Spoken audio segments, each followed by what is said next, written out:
একজন ছেলে হয়ে জন্মালে অন্তত দুনিয়ার মধ্যে আপনাকে অনেক প্রবলেম ফেস করতে হবে।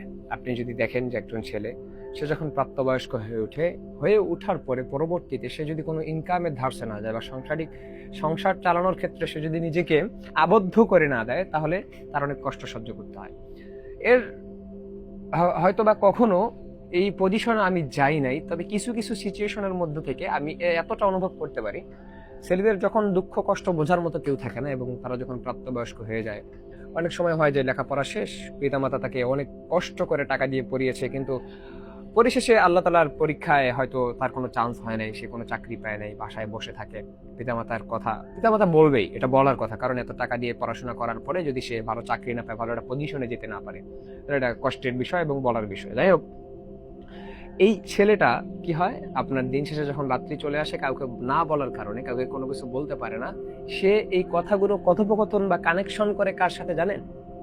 আপনি অবাক হবেন এই ঘটনাটা শুনলে বা এই কথাটা শুনলে, যে কার সাথে তারা কথোপকথন করে। তারা বলে রাত্রিবেলা আপনার বালিশের সাথে কথোপকথন করে, এবং তাদের যে চোখের জল, এটা শুধু বালিশ ভিজে চোখের জলে। আল্লাহ তালা ছাড়া কেউ এই জিনিসটা হচ্ছে আপনার দেখতে পারে না। অনেকে আমাকে মেসেজ দেয় এবং এই জিনিসগুলো আমাকে শেয়ার করে, আমার শুনতে ভালো লাগে এবং আমি তাদের জন্য দোয়া করি যে আল্লাহ, এই পজিশনটা দুনিয়ার কোনো ছেলের জন্য তুমি দিও না। বাট এটা হয়ে যায়, এই সিচুয়েশন আপনার জীবনে চলেই আসবে, আপনি না চাইলেও অনেক সময় চলে আসে। সো এজন্য আমি যেই সাজেশনটা আপনাকে দিতে চাই, যে আপনি ছোট থেকে যখন ভালো একটা পজিশনের মধ্যে যাওয়ার জন্য আপনি যখন একটা ইন্টেনশনালি আপনি যখন কোনো কাজ করবেন, আই থিঙ্ক রব্বে কারিমের উপর ভরসা, তার উপর তাওয়াক্কুল এবং রবের সমস্ত ইবাদতকে সাথে নিয়ে আপনি যখন কাজগুলো করতে পারবেন, আপনি ভালো একটা পজিশনে যেতে পারবেন।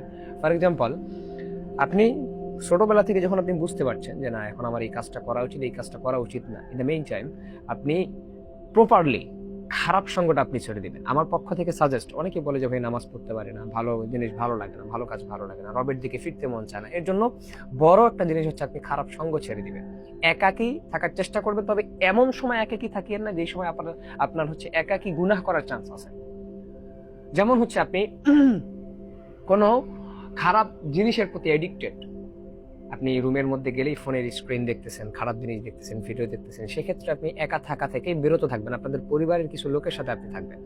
বাকি আপনার বন্ধু বান্ধব যে খারাপ সঙ্গ আছে, সেই খারাপ সঙ্গগুলো থেকে আপনি বাঁচবেন, কারণ খারাপ সঙ্গের মধ্যে থাকলে আপনি বিড়ি খাবেন, সিগারেট খাবেন, আপনি হারাম সম্পর্কের মধ্যে লিপ্ত হবেন।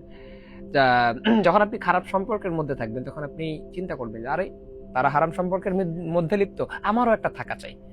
আপনি যেটাকে এই জেনারেশনে এসে আপনি গার্লফ্রেন্ড বয়ফ্রেন্ড বলে চিনেন, সে চিন্তা করবে আমি এই জেনারেশনে আছি, সো আমার একটা গার্লফ্রেন্ড থাকা চাই, কারণ আমাকে ম্যাচিউর হতে হবে। ম্যাচিউর হওয়ার জন্য সে কি ভাবে, যে আমার একটা থাকা চাই। এরপরে নামাজের আজান দিলেও আপনি যখন খারাপ সঙ্গের সাথে ঘুরতেছেন, তখন তারা নামাজ পড়তে যায় না, আপনার মন চাইলো কি, আরে তারা নামাজ পড়তে চাচ্ছে না, তারাও তো মুসলিম, কিয়ামতের দিন তো তারা উঠবে, সুতরাং যাই হবে, তাদের সাথে তো আমি উঠবো। এই যে ইন্টেনশনালি যে বিষয়টা কাজ করে, এটা হচ্ছে খারাপ সঙ্গের। আপনি খারাপ সঙ্গ ছেড়ে দেন, ভালো সঙ্গের সঙ্গে যখন আপনি চলবেন, তখন দেখবেন কিরকম, যে আপনি ভালো সঙ্গের সঙ্গে চলার কারণে নামাজের সময় তারা নামাজে যাচ্ছে, আমারও মনটা চাইবে কি রে, তারা নামাজে যায়, আমাকেও নামাজে যাওয়া দরকার, যাওয়া উচিত আমি মুসলিম হিসাবে, তখন আপনিও নামাজের মধ্যে চলে যাবেন। এরপর রোজার সময় আপনি যে কোনো পজিশনে বলেন না কেন, সব সময় আপনি তখন ভালো সঙ্গের মধ্যে থাকলে ভালো জিনিসটাই আপনি পাবেন এবং আপনার মঙ্গল হবে ইনশাল্লাহ। এরপরে যে বিষয়টা আসতেছে সেটা হচ্ছে যে আপনি ছোটবেলা থেকে যখন ভালো সঙ্গের মধ্যে উঠবেন, এবং আপনি আরেকটা বিষয়, যে আপনি ফোন কম ইউজ করবেন, ফোনটা একবারই কম ইউজ করবেন। যাই হোক, খারাপ সঙ্গ ছেড়ে দিলেন, ফোন কম ইউজ করলেন, এরপরে আপনি কিছু কিতাবাদি পড়বেন। আপনার বই পড়ার ইন্টেনশনাল, মানে আপনার বই পড়ার মাধ্যমটা থাকতে হবে আপনার ভিতরে, যে না আমি বই পড়তে চাচ্ছি, আমি কিতাব পড়তে আমি আগ্রহী, ছোট থেকে এই অভ্যাসটা গড়ে তুলবে। এইগুলো যখন সব প্রপার ক্যাটাগরিতে আপনার মধ্যে থাকবে, দেখা যাবে যে পরবর্তীতে ভালো সঙ্গ থাকার কারণে কোনো একটা হালাল ব্যবস্থা আল্লাহ পাক করে দিবেন।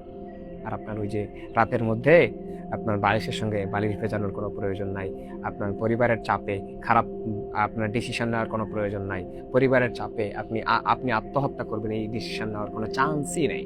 যখন আপনি ভালো সঙ্গ নিয়ে চলবেন, প্রপার ক্যাটাগরিতে নামাজ আদায় করতে পারবেন, ইবাদত বন্দেগী করতে পারবেন, রবের সাথে কানেকশন থাকবে, তখন আপনার কোনো চিন্তাই আর থাকবে না। আপনি সব জিনিসের মধ্যে প্রপার ক্যাটাগরিতে আপনি সাকসেস হতে পারবেন এবং আপনি সফলতার সর্বোচ্চ দুয়ারে আপনি পৌঁছতে পারবেন ইনশাআল্লাহ।